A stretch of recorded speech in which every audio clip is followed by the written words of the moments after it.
Perjanjian pra-pernikahan Lesti dan Rizky Bilar tersebar luas di sosial media. Netizen pun terbagi menjadi beberapa bagian. Terdapat komentar yang mendukung atas pra-perjanjian pernikahan yang dilakukan oleh Lesti dan Rizky Bilar. Ada juga yang malah mencibir hal tersebut. Apa fungsi dari perjanjian pra-pernikahan? Mari kita simak bersama-sama.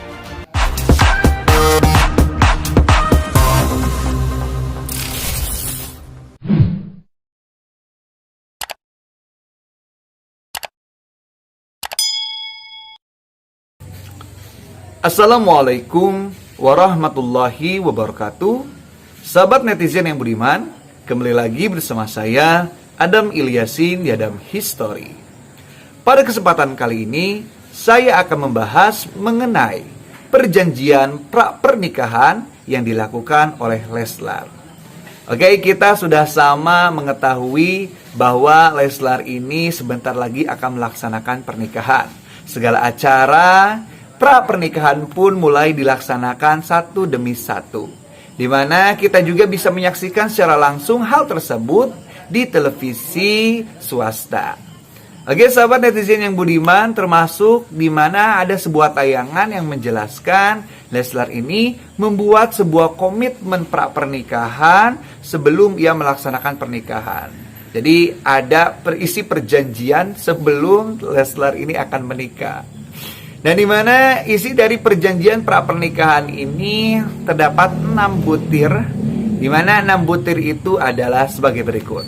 Selalu dihubungi, rayakan hari jadi pernikahan tiap bulan, harus selalu ada waktu, cium kening, enggak boleh ada guling, terbuka soal password dan PIN ATM.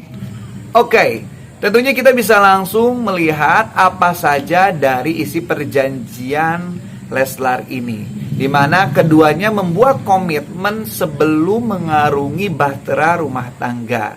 Karena memang mengarungi bahtera rumah tangga itu bukan hal yang mudah.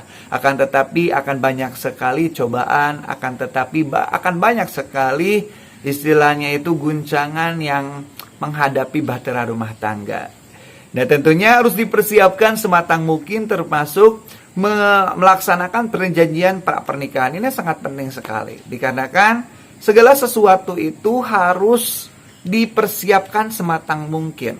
Harus ada perjanjian ataupun komitmen antar pasangan. Ya, walaupun efek dari 6 perjanjian tersebut itu berbeda-beda. Karena saya juga lihat ada beberapa sosial media memposting tentang 6 dari isi komitmen pra-pernikahan Leslar ini. Dan ternyata netizen itu beda-beda menanggapi hal tersebut. Ada yang berkomentar seperti ini. Ia kesannya itu menyebutkan isi dari perjanjiannya itu lebay ya. Padahal itu tidak lebay. Itu adalah keinginan dari setiap pasangan. Ya wajar aja kalau misalkan salah satu dari pasangan itu punya keinginan masing-masing, di mana hal itu juga yang memang harus kita utarakan. Daripada terus kita simpan, kita tidak ungkapkan kepada pasangan kita, ada baiknya kita ungkapkan hal tersebut sebagai bentuk keinginan yang nantinya akan dicoba dilaksanakan oleh pasangannya, seperti itu. Jadi nggak disebut lebay ya, walaupun mungkin ada juga isi dari perjanjiannya itu melakukan anniversary setiap bulan. Tapi memang kalau Leslar Lover tentunya sudah mengetahui bahwa setiap bulan ada perayaan kebersamaan dari Leslar ini. Nah, selanjutnya juga ada juga yang malah berkomentar seperti ini. Ya, ini komentar yang kurang baik juga karena terkesan suuzon ya, menyebutkan Lesti insecure pada dirinya sendiri. Itu bukan insecure, tapi itu memang yang harus dilakukan, diungkapkan oleh seorang istri. Seorang istri itu ya harus mengungkapkan seperti itu. Itulah yang harus diungkapkan. Itulah isi hati yang sejujurnya dari seorang istri yang memang harus dipahami oleh seorang suami. Ya, daripada terus dipendam dalam hati, yang ada nanti sakit terus dirasakan. Tapi kalau misalkan sudah ada perjanjian secara langsung tertulis, lalu diketahui oleh media massa, ya pasti itu akan menjadi hal yang akan coba dicapai oleh suaminya. Seperti itu oleh Rizky Bilar. Ada juga yang berkomentar seperti ini. Ini komentarnya juga menurut saya kurang baik ya, karena memang istilahnya segala sesuatu itu ya pasangan itu ya punya komitmen masing-masing. Walaupun seperti aneh atau gak biasa, ya itulah.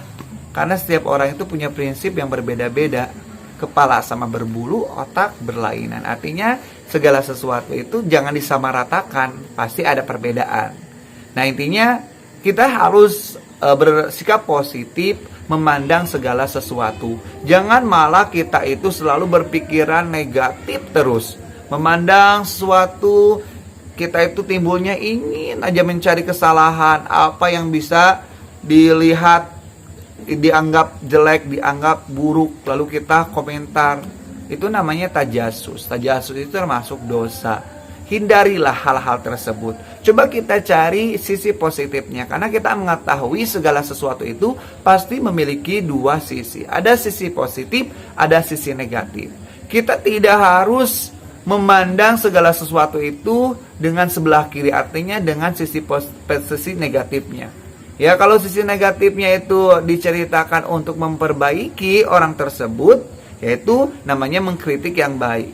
Akan tetapi kalau misalkan kita memandang sebelah mata, memandang hal yang negatifnya, lalu ujaran kebencian yang keluar dalam diri kita, maka itu bukan kritikan yang baik. Itu namanya hasud, itu namanya menghina, ya, seperti itu. Jadi hindarilah. Kalau mau kita mencari sisi positifnya, apa yang bisa kita dapatkan dari sebuah rekaman video ataupun dari sebuah berita, kita ambil positifnya. Apa yang kita bisa ambil dari positif? Misalkan dari perjanjian pernikahan Leslar ini, ya, sisi positifnya pasangan itu ingin satu sama lain itu dimengerti. Suami ingin dimengerti oleh sang istri, sang istri pun ingin dimengerti oleh sang suami, dan mereka berdua harus berusaha untuk saling mengerti satu sama lain. Jangan sampai ada pasangan yang malah tersakiti hatinya karena keinginannya itu tidak tercapai, lalu ia malu untuk mengungkapkannya. Itu malahan kurang baik. Nah, seperti itu. Jadi pintar-pintarlah mencari sesuatu yang baiknya. Jangan sampai kita selalu berpikiran negatif. Istilahnya itu khudh masofa wada' makadar. Kita mencoba mengambil yang bersihnya, lalu kita buang yang jeleknya. Ada sebuah postingan, ya postingan itu ada nilai positifnya, kita ambil untuk jadikan nasihat untuk diri kita. Tetapi kalau misalkan isi dari postingannya itu ada yang jelek, pasti ada yang jeleknya, ya. Ya kita buang aja yang jeleknya, gak usah kita ambil. Ibaratnya kita dari hal yang hina pun kita bisa ambil sisi positifnya. Dari setan saja yang selalu menggoda umat manusia, kita bisa mengambil sisi positifnya. Apa sisi positif dari setan?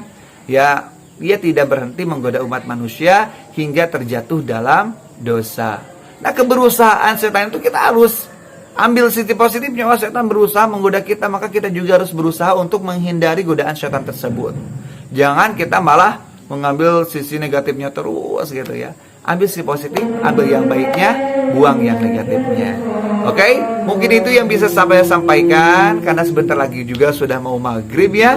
Semoga bermanfaat. Jangan lupa kita senantiasa menjalankan ibadah kita kepada Allah Subhanahu wa taala, dan kita berdoa juga untuk orang-orang yang akan melaksanakan ibadah, baik itu ibadah salat, ibadah sedekah ataupun makan menikah juga, agar mereka ada dalam kelancaran, ada dalam kebaikan, ada dalam kebarokahan, ada dalam lindungan Allah Subhanahu wa taala, ya.